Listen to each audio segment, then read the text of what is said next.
And now, welcome to the New England Legends Halloween Special, episode 271.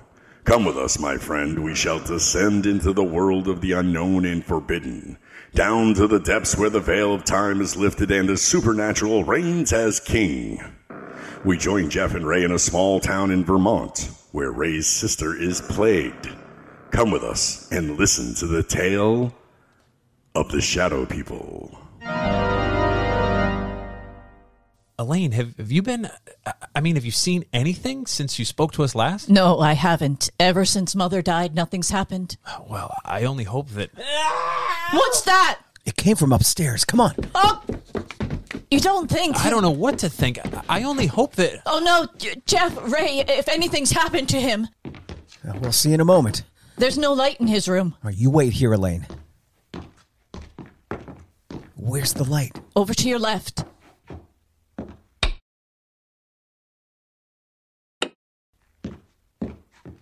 What's wrong? Why didn't you leave the light on?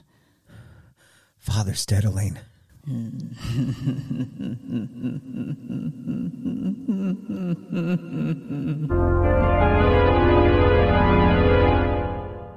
And now, a word from our sponsors, Rod and Kimberly Jackson from Nuwadi Herbals.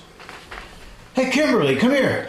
Rod, what are you doing down by the river? I finally found proof. I have evidence. A Bigfoot track. How did you know to look there? Well, last night I saw a dark shadow out of the corner of my eye. Wow, look how rough the bottom of his feet are. Rod, I think he needs our barefoot cream. Kimberly, leave it to you to think of a Nuwadi Herbals product at a time like this. But how are we going to get it to him? The same way we get cookies and milk to Santa. We'll just leave a few jars out for him at night, and in the morning they'll be gone. Great idea.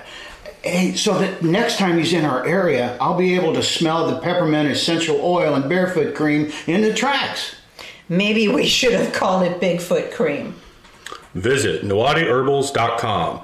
That's NUWATI Herbals with an S.com. And use promo code LEGENDS20 for 20% off your order. And now for our story, an original tale of fantasy by Richard Thorne entitled The Shadow People. Somewhere along the line of your life, you've met them. You've come in contact with the Shadow People.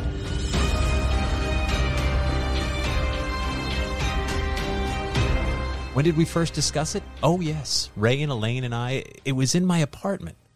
There was only one light on in the entire place. Ah! What's wrong? Elaine, what's the matter? Oh, it's silly, I know, but I thought I saw something in that doorway over there. Where? Over there, right over there. Where are you going, Jeff? Over to the archway, just to let you know there's nothing here. There, you see, Elaine? Nothing's wrong. Nothing at all.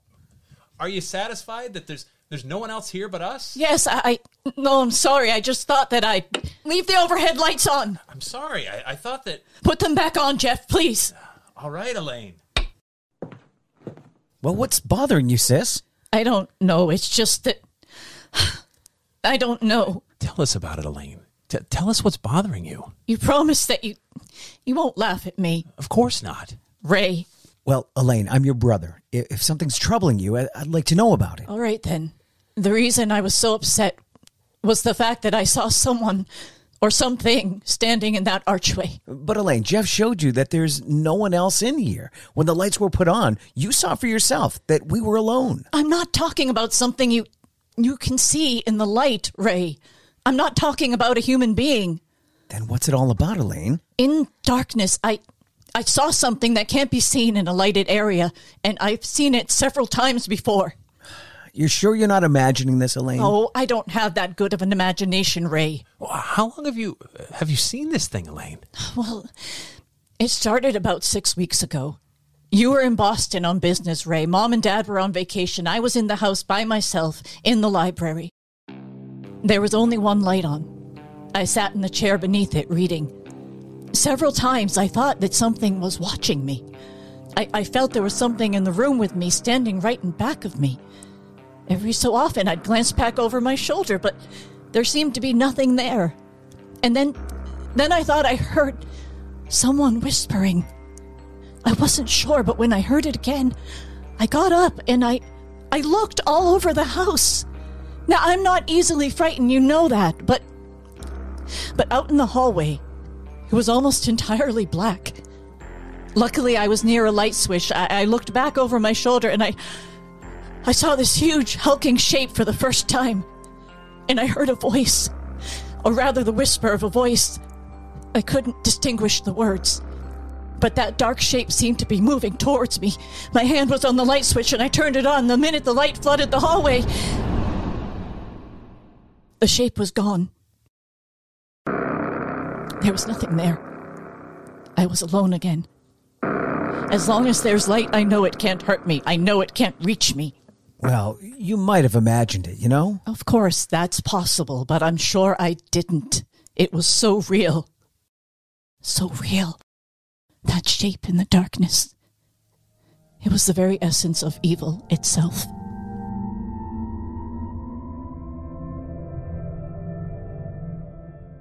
There was an old man Ray and I knew of, a Dr. Hesselius. We'd heard that he knew quite a lot about the supposed supernatural manifestations which had taken place in the world.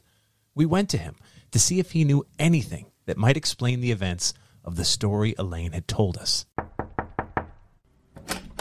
Yes? What do you wish? Hello, Dr. Hesselius. We have an appointment with you. Oh, yes, you must be Jeff and Ray. Yeah. Oh, do come inside. Thank you. Sit down, please, in those chairs over there. Thank you, sir. Now, what is the nature of your visit to me? Well, we understand, Dr. Hesselius, that you have a great knowledge of the supernatural manifestations which have occurred on Earth. Great knowledge, Jeff? No, hardly that.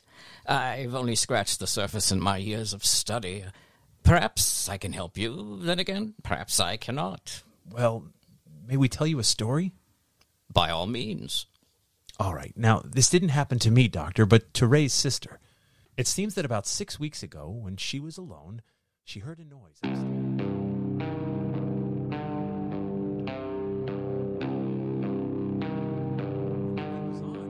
The dark form disappeared.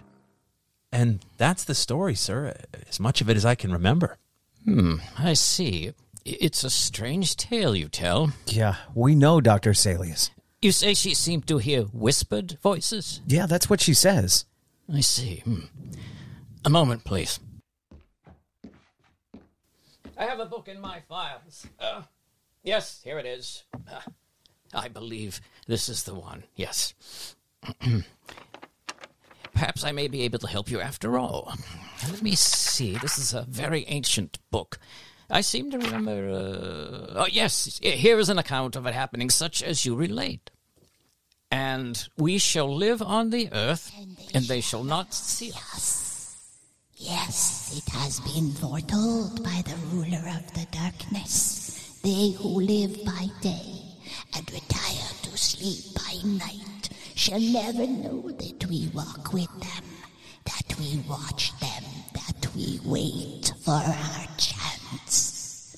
Only in the night will they see us, for in the daylight we are not seen. Only in the night, when the darkness grows together and the forms of the shadow people are shaped from the blackness, they will know of us. And they will know that we are their companions, for we are the shadow people.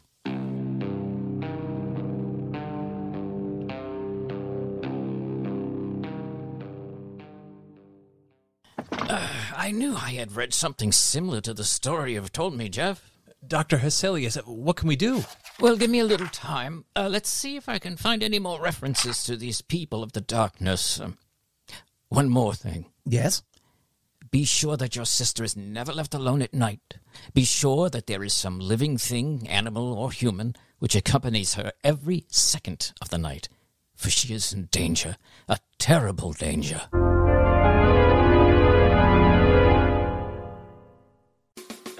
When you absolutely, positively must keep a lid on things, turn to Sullivan Coffin Nails. Yes, sir, Sullivan Coffin Nails won't rust, break, bend, or splinter. Our craftsmen hand-make each one right here in the good old U.S. of A. to ensure your loved ones can never get out.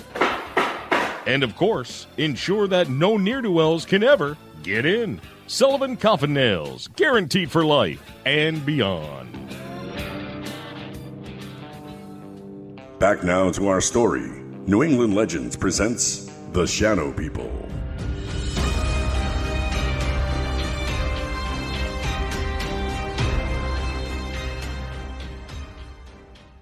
That night, the night of the day we had seen Dr. Hesselius, Elaine and Ray's mother died. She died in her sleep. When she failed to appear for breakfast, their father went upstairs to see what was wrong. When he entered her room, he discovered that she was dead. The family doctor couldn't explain it, for Elaine's mother had been in perfect health. A few weeks back, I was out at the house spending a weekend with Elaine and Ray. I glanced at the clock on the mantel and it showed 11. That was the night Mr. Davis had just gone to bed. We heard his scream and discovered he too was dead. He'd not been the same since his wife died just weeks ago, and now he was gone.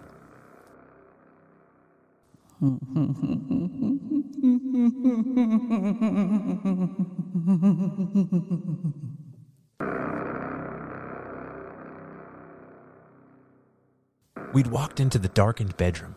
On the bed was their father. It didn't take a second for us to look and know he was dead.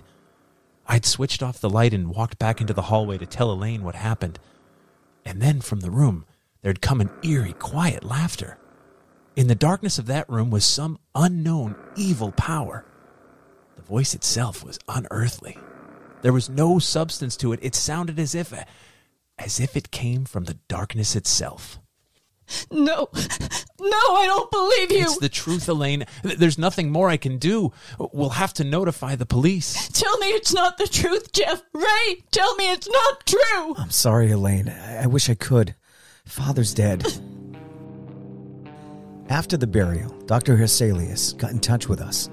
He said that he wanted to meet Elaine, me, and Jeff, that he wanted to talk to the three of us. Accordingly, a few nights later, he came out to our house.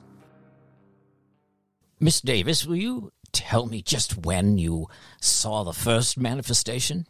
The night Ray was in Boston. Now, Miss Davis, you have even seen this apparition in the company of other people, is that correct? Yes, the night at Jeff's apartment. All right. Now, I'll tell you what I think. You are in deadly danger, Miss Davis. These beings want to claim you. So far, they have had no success. Only in the darkness do they have power. Little by little, step by step, they have been removing the obstacles in their way to reaching you. First your mother, and then your father, Miss Davis. Both died in the same fashion. In the darkness, death struck at them.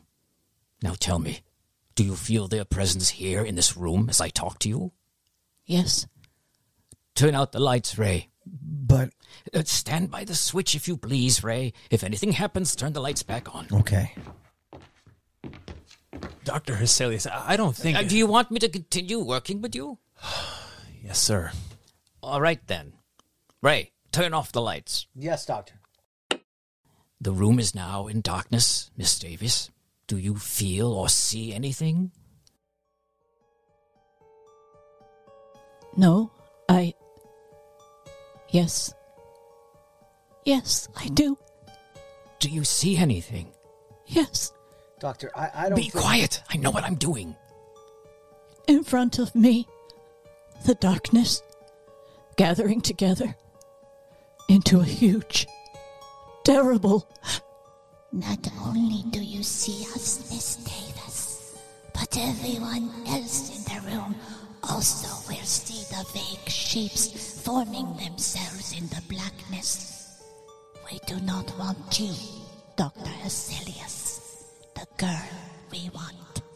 We advise you to drop this case. You'll only bring down the wrath of the shadow people upon your head. The girl. We want the girl. Do not stop us. Let us take her now.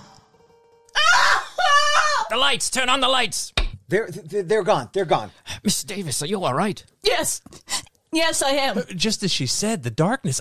I saw it form into something too. Yeah, so did I. What are we going to do, Dr. Hesselius? At the present moment, I don't know.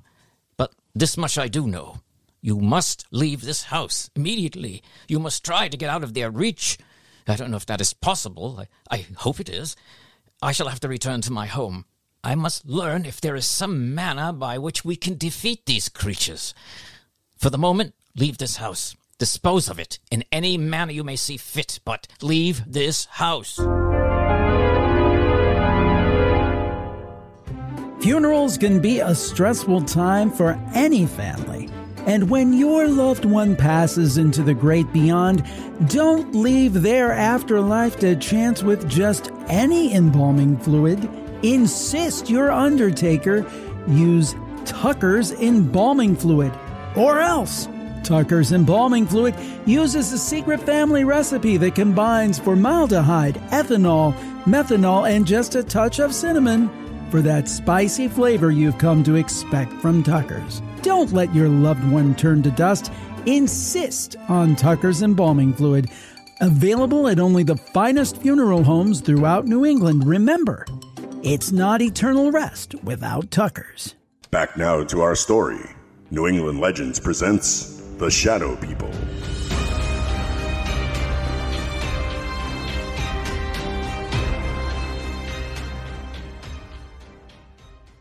We spent the night in my apartment, the three of us. The following day, Ray and Elaine made arrangements to dispose of the house. In the afternoon, Dr. Hesselius called me and asked that I come see him. Jeff, I'm glad you're here. Anything new, Doctor? Yes and no. You realize, of course, that this spiritual manifestation is not new, that it has gone on for centuries. No, I wasn't aware of that. It's true, Jeff. De Maupassant wrote what was supposedly a fiction story about the manifestation, Jeff. He called it the Horla. However, according to the information here on my desk, it was taken from an actual case history. Of course, he embroidered the story, added a few touches to something he didn't realize actually existed. But have you found anything with which we can fight them? Everything depends upon an answer I received from a colleague of mine in Paris, Dr. Henri Renaud. I dispatched a telegram to him last night. Well, why hasn't he answered you by now? Well, there are certain things that must be done. It will take a few days, I'm afraid. We have to wait, Jeff. There's nothing else we can do.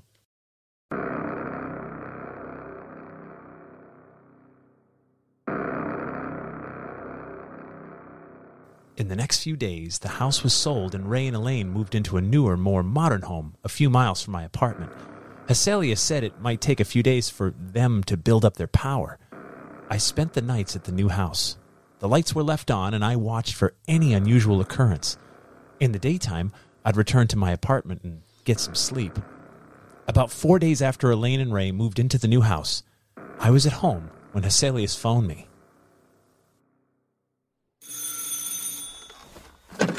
Hello? Jeff? Yes, Dr. Hesselius. I hate to tell you this, Jeff. What's the matter? What's wrong?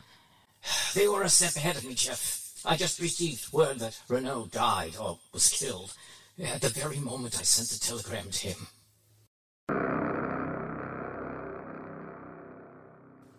Step by step, they had outwitted us. They had anticipated every move we'd make. Even Dr. Hesselius was at a loss as to what to do. He agreed to meet us at the Davis house. What did you want to see us about, Dr. Hesselius? Did you find out anything new? I'm sorry to say that I haven't. At the moment, I'm at a complete loss. I don't know what to do. But what did you want to see us about this evening? Merely to check to see if anything else has happened. Miss Davis, have you seen or heard anything? Not in the house. Only in my dreams. Your dreams? Yes, when I go to sleep at night, in my dreams, in the darkness, I see them. Then it's grown worse. Much worse. I was hoping that it would not have progressed so far. There has been no disturbance in this house, but now they disturb your sleep, Miss Davis. Now you must stay awake for as long as you can. I want the three of you to move into my house. Perhaps that will give you more protection.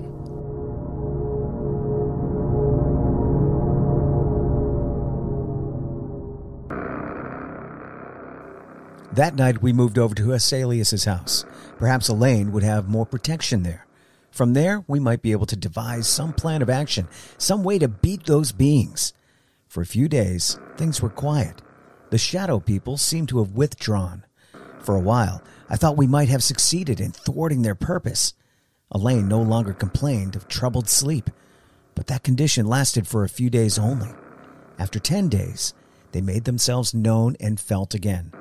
That night, we were in the study, when suddenly Hesselius whirled around and... Elaine, what are you looking at? Outside the house, right where the light leaves off. I see them. She's right, Dr. Hesselius. I can see them too. What should we do, Doctor? Nothing. What do you mean, nothing? There's nothing we can do. We just can't. We can't do anything, Ray. Don't you understand that they have us at their mercy? The greatest man in my field was Henri Renault. If he could do nothing against them, what do you think we can do? He's right, Ray. There is nothing we can do. As long as the house remains lighted, just so long will they remain outside. If the lights were to...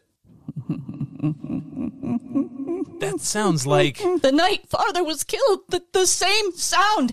We heard the same sound. The lights. What happened to the lights? Be quiet, please.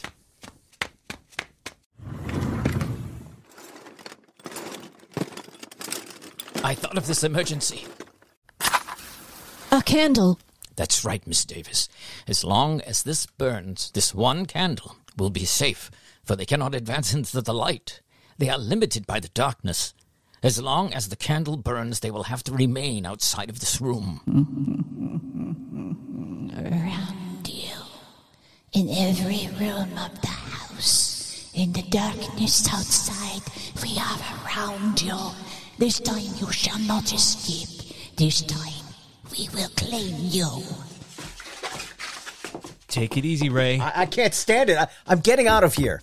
Ray, come back! Don't be a fool. I'm going after him. Oh, stay here. We can't just let him go. He won't have a chance. I doubt if he... Miss Davis, I'm afraid your brother is dead. Ray, no! The wind, Doctor. Listen to the wind. I know. Yes, Doctor. Listen to the wind. You must realize by now that the three of you haven't a chance. You must know in your minds that we can destroy you at any moment we desire. But Dr. Hesselius, you may still save your own life. Let the others go. Give them to us. No. You will have to take all of us. Shall we destroy your life? Shall we move in on you now? As you wish. Do as you will. I'm sorry, Jeff. The candle is out. In the darkness. The figures in the darkness.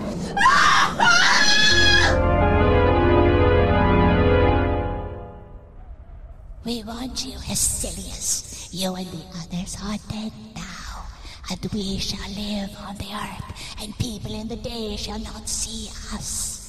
They will know that we wait for our chance, that we walk with them. Only in the night when the darkness grows together and the forms of the shadow people are shaped from the blackness will they see us. Then they will know that we are their companions. Look next to you, there, in the shadows.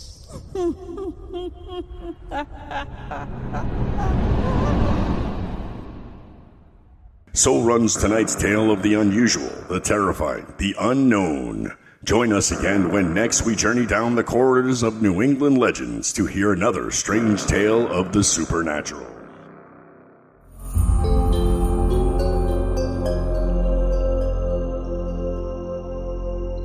And that brings us to After the Legend, or in this case, After the Halloween Story, where we take a deeper dive and we will definitely drift off course. After the Legend is brought to you by our Patreon patrons. For just $3 per month, our patrons get early access to new episodes, plus bonus episodes and content that no one else gets to hear. It goes a long way in helping us grow. If you can help the cause, just head over to patreon.com/New England Legends to sign up. So we should point out The Shadow People was written by Richard Thorne. It was an old radio drama from a series called Hall of Fantasy. And our own Michael Legge found the script for us, and we adapted it just a bit to stress that this is not our typical Halloween episode. It's a work of fiction, but we just couldn't resist for Halloween. And Michael Legge and Lorna Nogueira are here with us. Howdy, howdy. Hi. Fantastic. That was fun. That was a blast. I didn't know Ray had that scream in him. I know, right? That was fantastic. Best acting I've ever done. This was we did this last year. This was the first time we said, hey, let's do some radio play, and Michael gave us that one too. And so we thought he's good at that. He's good at digging up those old chestnuts, you know. What a fun project. How did you find them, Michael? Is this something you listen to? I'm an old radio buff. Okay. And I think it's interesting that shadow people have become more in vogue now. People are realizing them more. And this thing's written back in the 40s, and they were talking about shadow people. So that's kind of interesting. There are some group pages on Facebook that I'm a part of ever since we did it last year. And there are a lot of fans of those old-time radio shows. Oh, yeah. I love them. It's really I neat. have a lot of them. I'm waiting for the hate mail we're going to get. Like, this isn't real. All your other stories are real. Is that going to be the case, you think? Or like movies, why reboot something that was fine to begin with? Why do it again? If anyone is alive out there that heard this the first time, please, that would be amazing. That would be cool. You're so old you don't know what the internet is. I promise you.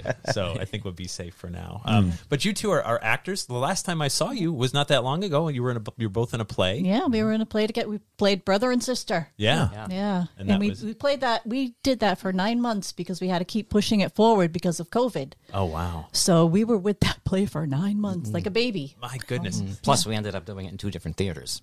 The first time I met Michael Legge, he's also, his alter ego is Dr. Drek, and Lorna was Moner. Well, still, that's how I met you guys, doing this fun show you do, and I came in. I think I was playing myself, which is always a bad idea for an actor, right? Yeah, and your daughter even got in on the act every year. Sophie became Dr. Drek's niece. She was a special guest star, and she was fantastic. Yeah, that was so fun. Yeah.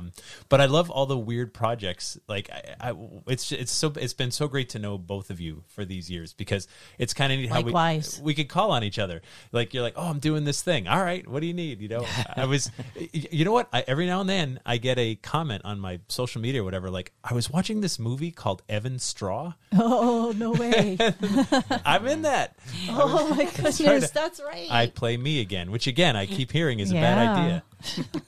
But you do it well. Yeah, you do yourself pretty well. I nail that. Yeah, for sure.